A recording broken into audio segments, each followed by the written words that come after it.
for the morning session. Title is NOx reduction by methane of urease oxide. By Shankar Zhang, I will give all of us and the Honorable Vannice from Penn State University. Presenter is Professor Vannice, please. Well, good afternoon, everybody. It's getting close to lunch, and you can start thinking about food as I go through my presentation. I promise I'll stay on schedule. What I would like to do first is to acknowledge my co-authors, in particular Dr. Zhang and Dr. Walters, who are involved in this, and also more recently added graduate student Amy Wong. Also to note that this has been sponsored by the National Science Foundation. The basic premise of this whole program was to address the problem of methane activation with regard to NOx reduction. And I'm not going to go into why we want to do that. I think it's apparent. But the idea that we had that we wanted to try to test was, could we activate methane by using oxidative coupling catalysts? It's as simple as that. There's a lot of homogeneous gas phase information that methyl radicals very readily reduce NOx. If this is true and we base our concept on that, if we generate more methyl radicals, could we hope then to have a very rapid interaction with NOx type of species? To test that, we went through a family of catalysts. The most recent family of which we've studied are the rare earth oxides and the strontium-promoted rare earth oxides. This is the family I'm going to focus on today. In particular, we have looked, in addition to methane reduction of NOx, we have studied NO decomposition in the absence of anything else. We have looked at methane reduction of NO in the absence of oxygen and also in the presence of oxygen. Of course, keep in mind in this, in many cases, selectivity is important. We always have the concurrent combustion reaction which can occur where we get direct oxidation of methane to go to CO2 and water. I would just like to stress from this slide the fact that we were using pure materials, single component rare earth oxides commercially available. We promoted two of these materials by adding strontium, following the formula and the technique that Lunsford and others have followed. These were all calcined at high temperature, 1023 Kelvin for 10 hours to pre-centrifugate so that they would remain stable under reaction conditions. We characterized these catalysts first by BET K absorption to measure surface area, both prior to and following the kinetic studies. There are two factors that I want to just point out here. The first is that these are all low surface area materials. As you can see here, the surface areas range from approximately 2 square meters per gram, or 1 square meter per gram perhaps, up to maybe 6 or 7 square meters per gram. All low surface area. Secondly, this pre-centering stabilized them quite successfully for the time on stream. And if you look across here within the uncertainty of the measurements, the surface areas really remained unchanged. And this showed up in the stable behavior of these systems during the times we were doing activation energy studies and the partial pressure studies. I'm just going to show one slide to indicate one of our best catalyst systems, and I'll show you in a moment that the lanthanum oxide and the strontium-promoted lanthanum oxide systems have, up to this time, proven to be the most interesting systems. I'd just like to point out that these are active, and in this particular case, if we study the conversion of NO as a function of temperature, in this particular case, we've gone up to about 45% conversion of NO. Our maximum temperature was 973 Kelvin. Simultaneously, we are converting methane, and by the time we get to the high temperatures, almost all of the methane has been reacted away. If we measure the selectivity, the fraction of the methane that reacts with NO compared to the overall methane reacted, we find at 500 degrees centigrade that our selectivity is relatively high. It's well above 50%. This selectivity is predicated upon this reaction occurring. There are other stoichiometries that can be used, and John Armour has cited one of these. If we use other stoichiometries, this goes up even further and approaches 80%. The thing perhaps we wish to stress here is that at the lower temperatures, the selectivities are not too bad.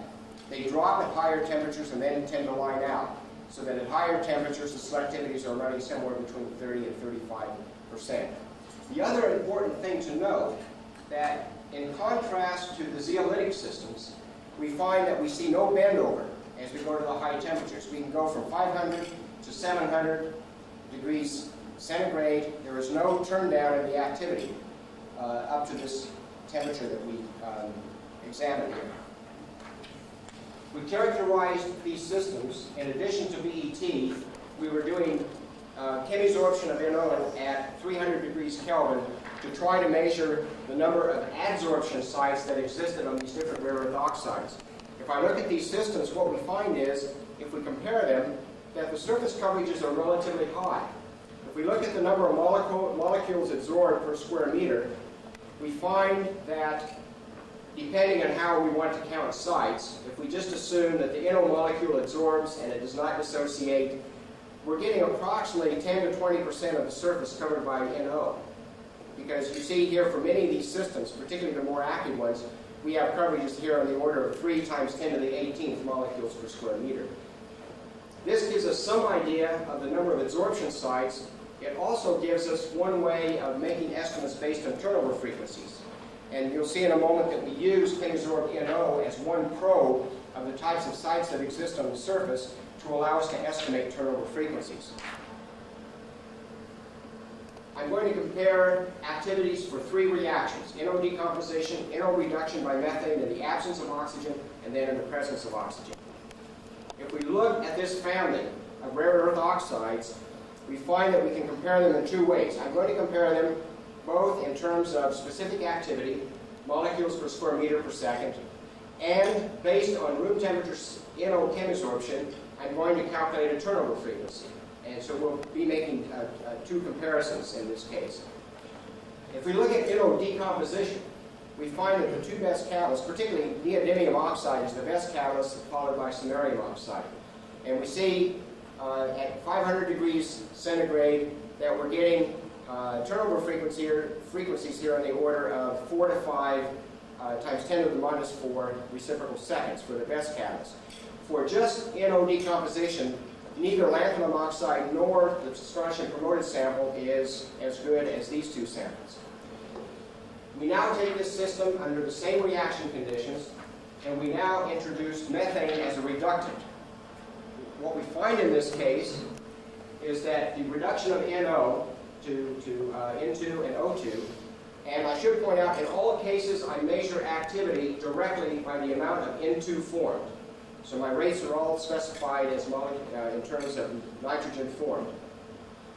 We find that the rates go up, and in particular for lanthanum oxide and the strontium promoting lanthanum oxide, they increase by a factor of 8 to 10, almost an order of magnitude compared to the decomposition rate.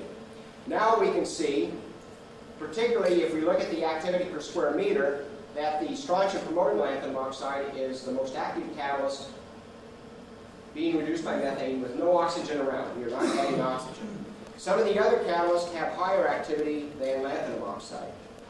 These trends also tend to hold if we wish to normalize the activity based upon the number of absorption sites for NO.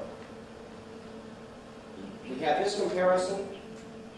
Now we're going to introduce oxygen into the feed. We're going to add 1% oxygen into the feed containing 2% NO and 0.5% methane.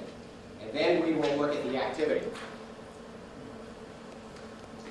If we do this, what we find is that the strontium promoted catalyst is still the most active, but now the lanthanum oxide catalyst has become the next most active catalyst.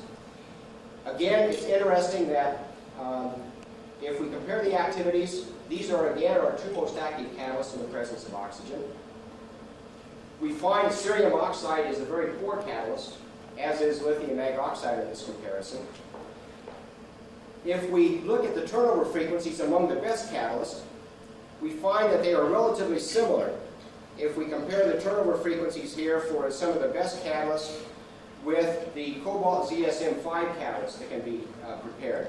And we find in our chemisorption measurements that we absorb approximately 1 NO molecule per CO cation in very good agreement with the work that Armour and Lee have done.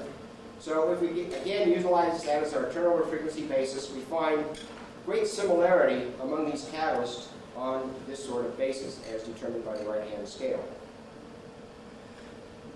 Now, what I thought I would do to end my talk is to include some very recent work that we've done looking at the kinetics of these three reactions. We've done reactions under different temperatures, conditions, and different partial pressure dependencies, and we've tried to fit them with the simplest equations that we could. In this comparison, I'm going to also include N2O decomposition, because over some of these rare earth oxides we find small amounts of N2O making. In some cases as much as 15 or 20%. In other cases almost not detectable, but it is present. It's also very reactive. It decomposes very rapidly. We find that a very simple Langmuir-Hinshelwood decomposition, unimolecular decomposition reaction explains the data very readily and is the best reaction mechanism we could find. We just propose absorption. The decomposition to this species, for example, is the rate determining step. We get a very straightforward, familiar Langmuir-Hinshelwood model. Fits the data very well, both in the presence and absence of oxygen. The circles represent no oxygen present. The squares represent 1% oxygen. We see there is essentially no effect of the oxygen, implying in this case that this term drops out. We have very weak, if any, oxygen absorption occurring in these surfaces under these conditions. Those rates are quite high. We would suspect that if this is an intermediate, it's going to decompose very rapidly on to give us nitrogen as our final product. If we look at NO decomposition, and again try to pick the simplest mechanism we can, and what we try to do here is assume a rate determining step, we again find that a standard Langmuir-Hinshelwood approach gives us the best fit of the kinetic data. We look at 4 different types of mechanisms here. This not only was the simplest, but it also provided the best fit of the data. Again, we have quasi-equilibrium in the absorption. The decomposition between 2 adsorbed NO species, perhaps 2 NO molecules in some form, decomposes to give us an N2O intermediate, which rapidly decomposes to nitrogen, and then we have oxygen recombination desorption to complete the catalytic cycle. Very standard bimolecular surface reaction gives us this. It gives us a very nice fit of the data over both strontium primordial lanthanum oxide and lanthanum oxide.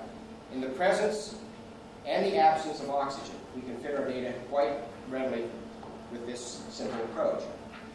When we go to the presence of methane, things become substantially more complicated. And the kinetics and the reaction sequences here are really very complicated. I have simplified it by having this final quasi-equilibrated step. The important thing here, we were able to describe our data very nicely. It was the best fit of the data, and in this case it was the only reaction scheme that would fit all of our data. We just assumed that we have 2 weakly bound species, adsorbed NO and adsorbed methane. The rate determining step is the hydride abstraction of methane by nitrogen, by NO, to create a methyl radical. Once these 2 species are formed, they're very reactive. We have a very rapid sequence of steps represented by this simplified expression to complete the catalytic cycle. The important thing, however, I think, is that this increases the reaction rate. It appears to do so because methane is more reactive with NO than NO is with itself. So we shift the rate determining step to the formation of methyl radicals. These radicals then react extremely rapidly with NO, and we can explain our kinetics quite nicely. For strontium lanthanum oxide, we see the partial pressure dependencies here on methane and NO. And for just straight lanthanum oxide, again, we get a very nice fit between the partial pressure dependencies for methane and for NO. Finally, on my last slide, we complicate things even more. We confuse ourselves even more. Regardless, we can sit down. We've looked at approximately 15 different mechanisms. The one which clearly fits the best is the proposal, very similar to one that has been suggested by Lee and Armour and co-workers, in the presence of oxygen, it appears that the rate determining step now shifts, and we have an interaction here between NO2 and methane. So we have a pre-equilibrium under these conditions to form NO2 by this step. The rate determining step is still the formation of a methyl radical, but now it is created by the interaction of an NO2 species with methane to give us these species. And again, we have a series of very rapid reactions which complete the catalytic cycle. Again, as you can see here, these fit the partial pressure dependency quite nicely for both lanthanum oxide and the strontium promoter lanthanum oxide, when we look at the dependence on oxygen, on methane, and on NO. In each case, we get a very satisfactory fit of the experimental data. Just to conclude and summarize what I've talked about this afternoon, what we have found in general is that the best methane oxidative coupling catalyst can be extremely good catalyst for the reduction of NO using methane. We have found so far that strontium promoter lanthanum oxide appears to be the best. It has the highest specific activity and the highest turnover frequency, one of the highest turnover frequencies. We find that it's the best catalyst in the absence and the presence of oxygen, as shown here, compared to the other rare earth oxides.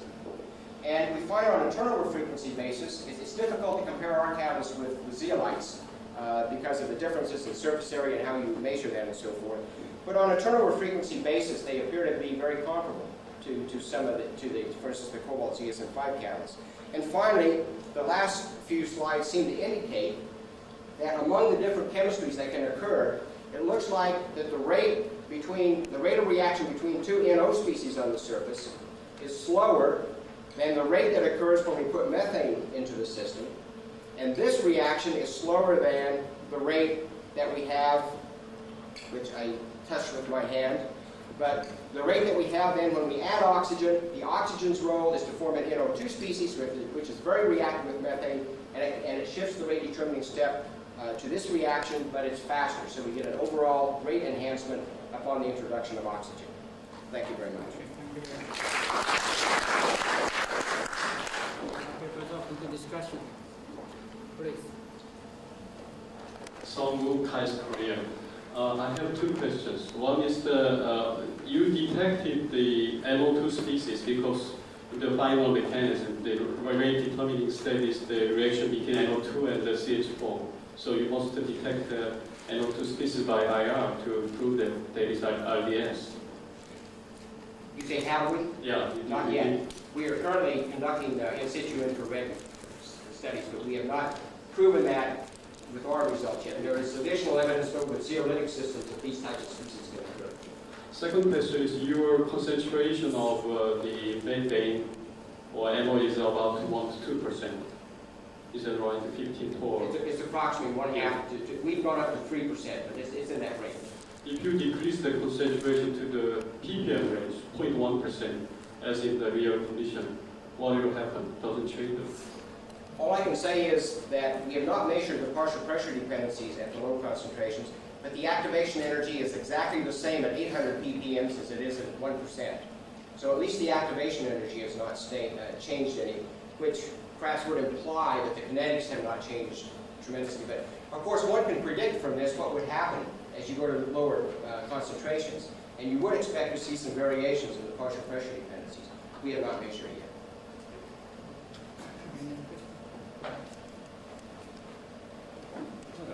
Yeah, you didn't explicitly say, but you implied that the methyl radicals were reacting on the surface. I mean, as you well know, in the methane coupling area, the general accepted lore is that the C2s come from methyl radicals coupling in the gas phase. It would seem to me very unlikely that you would have one in one case and one in the other, because the assumption with its gas phase coupling is that the lifetimes of the methyl radicals, once they're formed, are extremely short, even to the point of being direct. That is, that the methyl radical forms within a single vibration that it exits the surface. I like the surface reaction of methyl radicals because I believe they'd have a finite interaction, and therefore the virtual pressure would be higher. Are you suggesting that on oxidative coupling that it's really a surface-mediated reaction rather than gas phase? I am saying nothing about oxidative coupling. However, it's a good point. We have assumed in this approach that the predominant reaction under our conditions is heterogeneous reaction on the surface. Our temperatures are far below oxidative coupling temperatures, where we've run down to 400 degrees centigrade. It's our belief that the methyl radicals which are formed predominantly stay on the surface and react in that fashion. But the upper end of your temperature is very much It's getting very close. Threshold of the methane coupling. We have every one of these catalysts we have run under oxidative coupling conditions, and we see the products that have been reported in the literature. In fact, we can reproduce them very nicely. Under our reaction conditions, we have searched for any C2 species, and we have found none that we could identify with gas chromatography anyway. Having said that, the probability, however, with 2% nitrogen oxide is much higher than it is, I think, for the recombination of the methyl species. So you probably have a greater probability of reaction between an NO species and a methyl than two methyls together. But we don't see any oxidative coupling products. I can have one more short question, which is short. Okay, please. It's Imam from Hawaii Booster Science Technology. Based upon your selectivity of methane, and selectivity is decreased by increasing reaction temperature, but in your mechanism, you didn't really consider the methane oxidations. Do you have a particular reason to that? We did not consider it directly in the mechanism because it's a separate parallel reaction. But when we fit our data, we actually put in the partial pressure of methane that existed due to both reactions. I mean, both reactions are occurring. So when you determine the partial pressures of your reactants, you have to take into account the combustion reaction, because it is forming water, it is forming CO2, and it is decreasing the methane. So in that context, we included it, but this is a separate reaction, and other than that, it's not necessary to include it in the overall reaction. It's our belief that it's an independent, separate reaction. I have one short question. If you have water in your feed stream, what happens for that?